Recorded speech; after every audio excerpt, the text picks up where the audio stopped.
Gautam Buddha regularly reminded his followers of the strength of language. According to him, our tongue, which we previously spoke, is like the world's sharpest knife. He added that our words are the most dangerous weapon in the world, despite the fact that they don't actually harm individuals. However, the emotional impact of our words might be great. Our words can provide us with courage. Yet, if we don't know when, they might also be a vulnerability. Where to speak and how long. When we use compassionate and intelligent language when it is appropriate, it might result in achievement. However, if we use harsh language or at the wrong times, it can make life very challenging for us. Hence, friends, I'll tell you a tale about the value of silence today, and it has the capacity to alter your course. You will learn about the power of quiet from this tale. In the past, in Japan, a well-known Buddhist monk formerly resided in the tranquil woodland, deep within, away from the world's clamor. He was also a highly contemplative individual. Moreover, he enjoyed great notoriety throughout Japan. One time, a prince approached him and remarked, "Honorable monk, I'm always worn out, irritated and frustrated. My thoughts are racing nonstop. Despite having everything, wealth, renown and every luxury one could want, I still don't feel at peace inside. Oh, monk, please assist me in calming my racing thoughts." The monk then stated, "You already possess the solution, but you've never stumbled upon it." The monk uttered, "I want to do a test. Do you want to participate in that experiment? After conducting this test, there won't be any anxiety or discontent in your life." When the prince heard all of this, he became very upset. But he pleaded with the monk to advise him, saying, "For my mental health, I am willing to go to any lengths." The monk then calmly responded, "The following 15 days, you'll reside in my monastery and lead a typical life there. For the next 15 days, you will sit by yourself in silence, using as little language as you can." The prince endorsed the monk's strategy. The initial day, he became aware of his thinking being more fidgety than normal. Many queries and ideas kept coming to mind.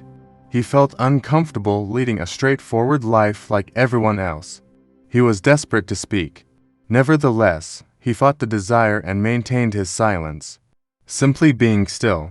However, as the night wore on, he started to experience an unexpected sensation of peace and joy. Because he couldn't figure out why his restlessness was subsiding, this experience baffled him.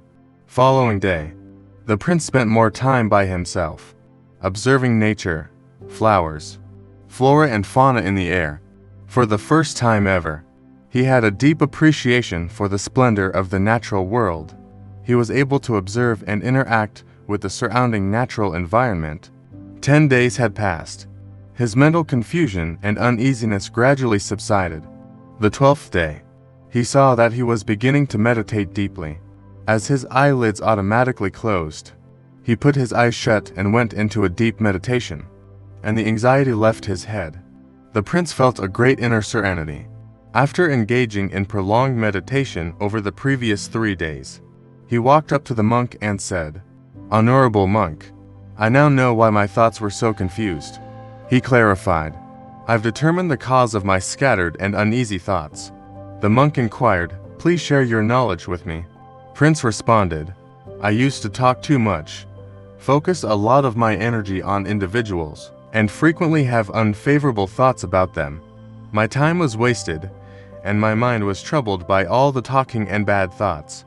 Because of this conduct, I was unable to complete my job efficiently, and I began to perform poorly in practically everything. And the fact that I kept failing made me even more miserable and easily irritated. It kept having a bad effect on my life. However, this period of 15 days was life-changing. I feel like I'm living my life to the fullest now. And I understand that prior to this, I was going about it incorrectly. I also understand that forcing meditation is not necessary. Natural events lead to it. The first lesson I took away from meditation was that knowing oneself is the most significant experience in life. It's not just you, the Buddhist monk said. The world is full of people who talk too much. Even now, many people speak to hurt other people, and the troubles in their lives from their excessive talking still persist. The monk emphasized the value of silence to the prince. He related a tale of a pupil who once questioned Gautama Buddha about his frequent silence. Buddha retorted, "I keep quiet so I can examine myself thoroughly." The first step to genuinely knowing yourself is silence. With no stillness, there is no way to discover oneself. So keeping quiet is the first step. Speak only when necessary. You'll also notice that the majority of our discussion on 90 is negative. If people hadn't talked so much, it would have been better. 90 of the issues may have been minimized.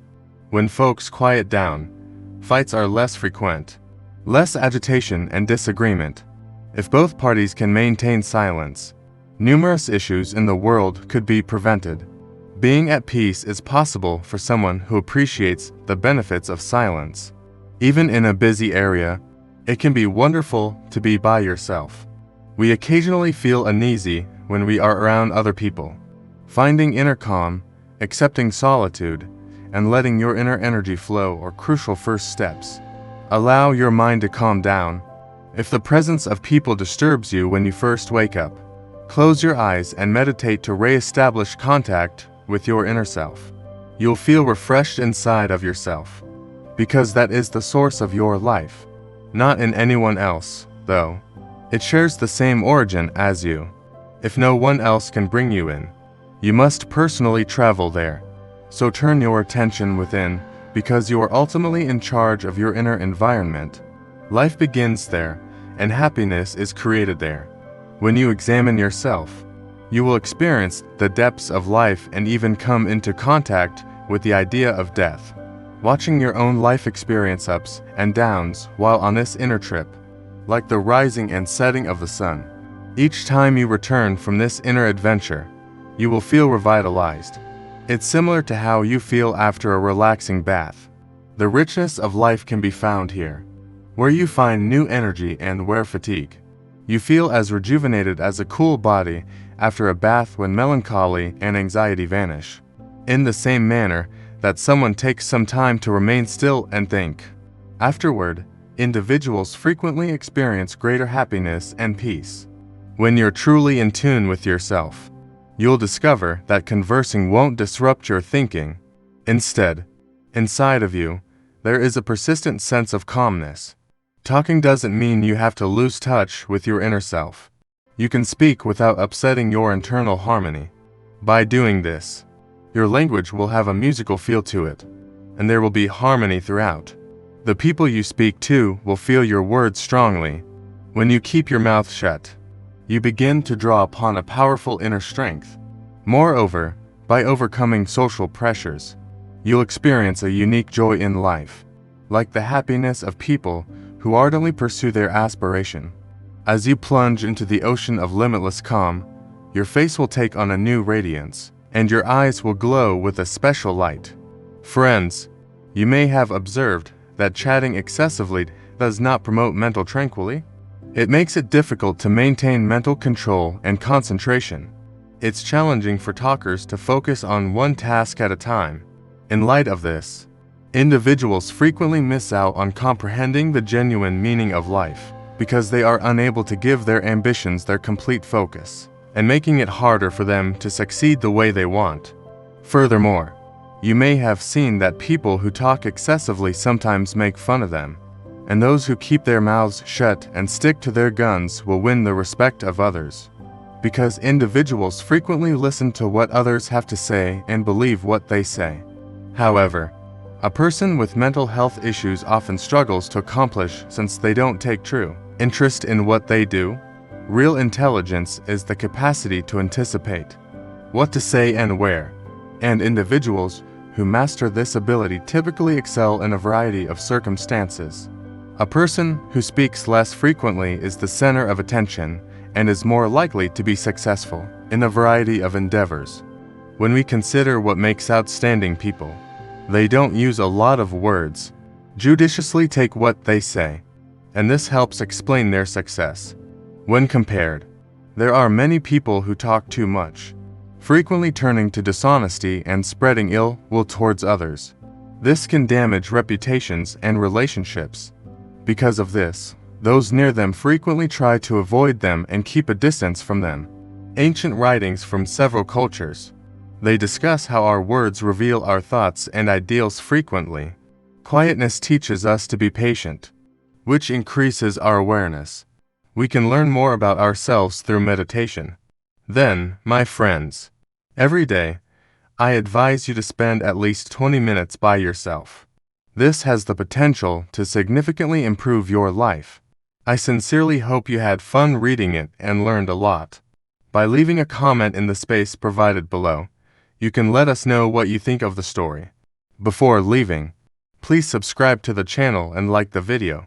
Subscribe and like our videos to stay updated with valuable content, support our channel, and stay updated with the latest insights.